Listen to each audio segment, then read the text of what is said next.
Hello everyone, I am Dr. Jay Shirapra, your biology teacher. Welcome you all in today's biology lecture.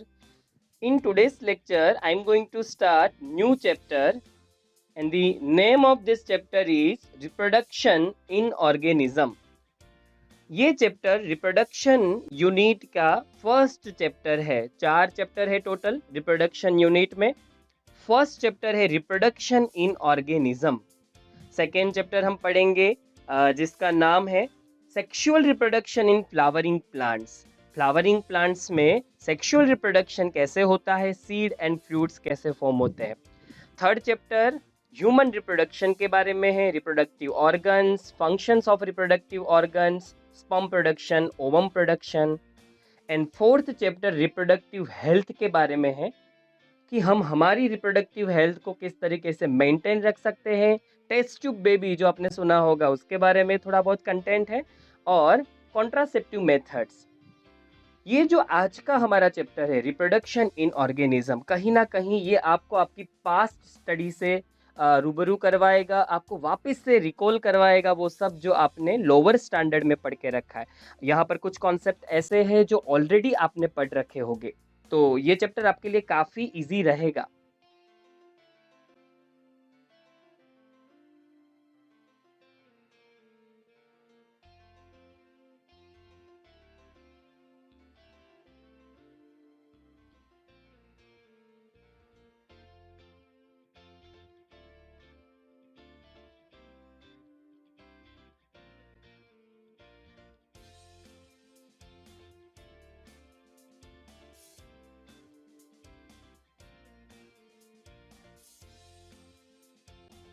हमारा सबसे पहला topic है life span. Life span से शुरू करते हैं।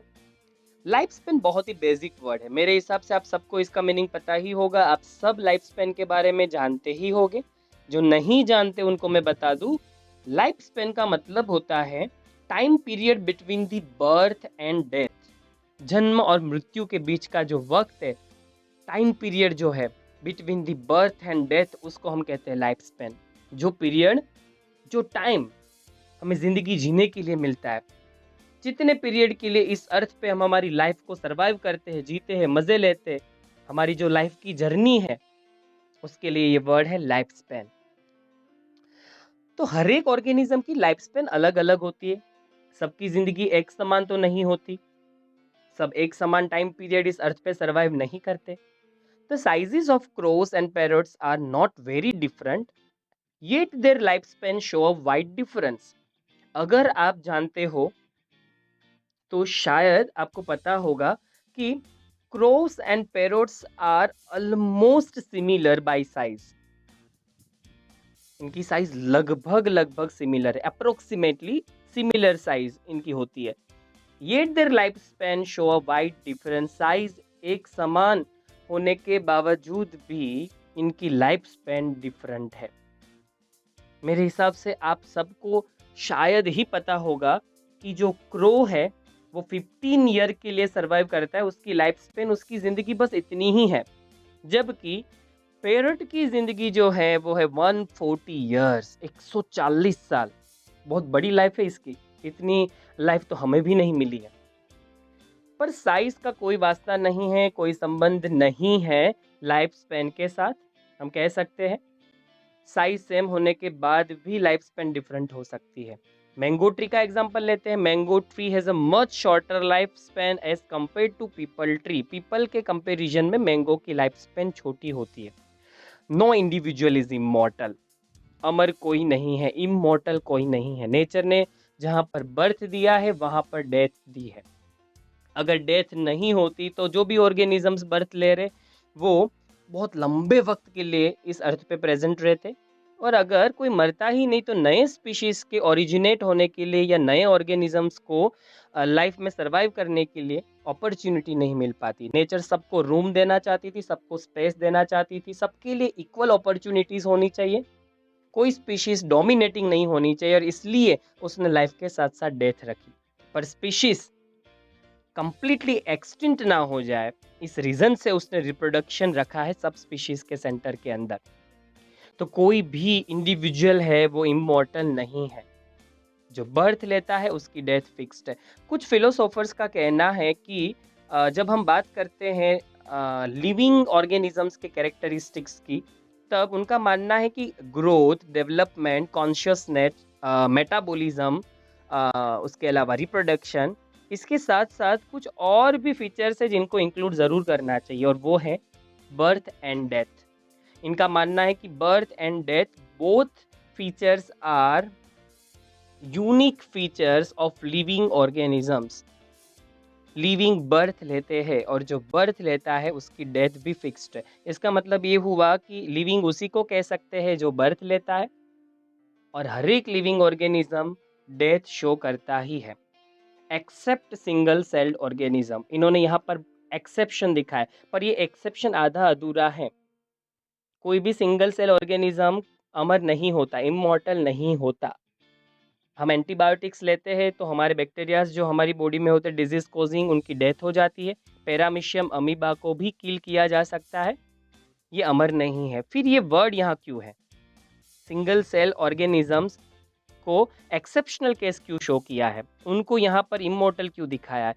क्योंकि अगर एक बैक्टीरिया है और उसको प्रॉपर न्यूट्रिशन और नरिशमेंट मिलता है, तो एक सिंगल बैक्टीरिया से 3 to 4 डेज के टाइम पीरियड में मिलियंस बैक्टीरियाज फॉर्म हो सकते हैं। उनमें से शायद आप कुछ लाखों को मार दे, तब भी बाकी बचे हुए बैक्टीरियाज के थ्रू वो पुराने बैक्टीरिया की लाइफ अभी भी चलती रहेगी। उनके क्लोन्स है ये बैक्टीरिया। शायद आपको पता हो, आप पुराने लिटरेचर्स में इंटरेस्ट रखते हो, आप हिंदुइज्म के बारे में जानते हो, हिंदू लिटरेचर्स के बारे में जानते हो, तो आपको पता होगा कि महाकाली ने एक राक्षस का वध किया था, और उसमें उस राक्षस को जैसे भी इंजरी होती थी तो उसकी बॉडी से ब्लड ड्रॉप्स गिरते थे, और हर एक ब्लड ड्रॉप्स में से एक राक्षस प्रोड्यूस हो जाता था। कुछ वैसा ही बैक्टीरिया के साथ है। तो जब तक सारे के सारे आप ब्लड ड्रॉप से प्रोड्यूस हुए राक्षसों को एक साथ नहीं मारते, तब तक नए नए राक्षस प्रोड्यूस होते जाएंगे, और हम नहीं कह सकते कि वो कंप्लीटली मर चुका है। क्योंकि आपने अगर 10 मारे हैं, अभी भी 5 बच गए हैं, उस फॉर्म में वो राक्षस अभी भी जिंदा है, उनके क्लोन्स के फॉर्म में जिंदा है।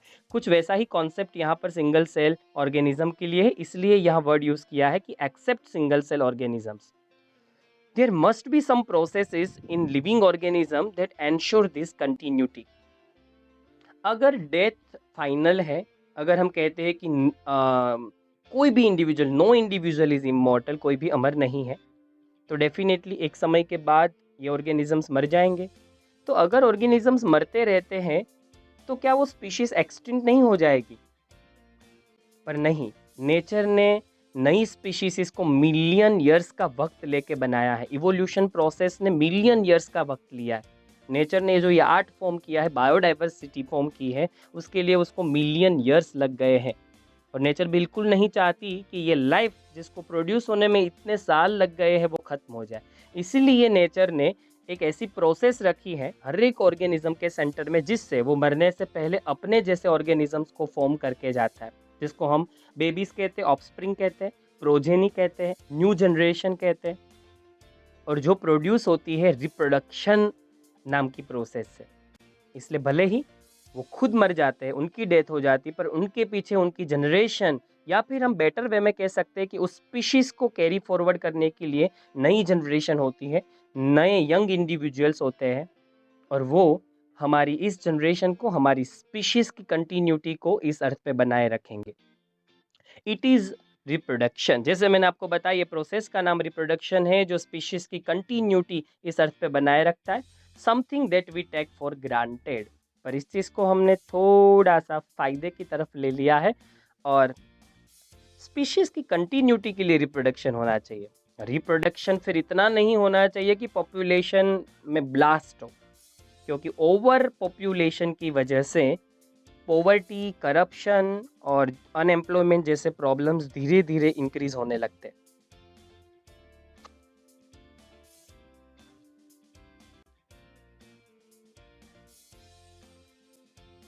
और अब इस टेबल में आपको जो शो किया है वो ये शो किया है कि डिफरेंट ऑर्गेनिजम्स की लाइफ स्पेन क्या हो सकती है, उसका एक डेटा आपको शो किया है। कुछ एग्जांपल्स हमने देख लिए थे और कुछ एग्जांपल्स आपके लिए नए हैं। बनियन ट्री का एग्जांपल है, 400 प्लस ईयर्स की इनकी लाइफ होती है। जबकि आप देखिए राइस प्लांट, व्हीट है, कॉर्न है, जो भी ग्रेन्स से बिलॉन्ग करते हैं, ये प्लांट्स बहुत लंबी लाइफ नहीं सर्वाइव कर सकते। इनकी लाइफ स्पेन बहुत ही छोटी होती है। ग्रास फैमिली से ये बिलॉन्ग करते हैं, 3 to 7 months ओनली। जबकि फ्रूट फ्लाई 2 वीक्स। कुछ ऐसे भी इंसेक्ट है जिनकी लाइफ बहुत ही कम होती है, फ्यू डेज भी आप कह सकते हैं। तो यहाँ आपको कुछ ऑर्गेनिजम्स की लाइफ स्पेन के बारे में बताया है कि अलग अलग ऑर्गेनिजम्स को नेचर ने अलग अलग लाइफ स्पेन दी है। सब एक समान जिंदगी, एक समान वक्त इस अर्थ पे स्पेंड नहीं करते।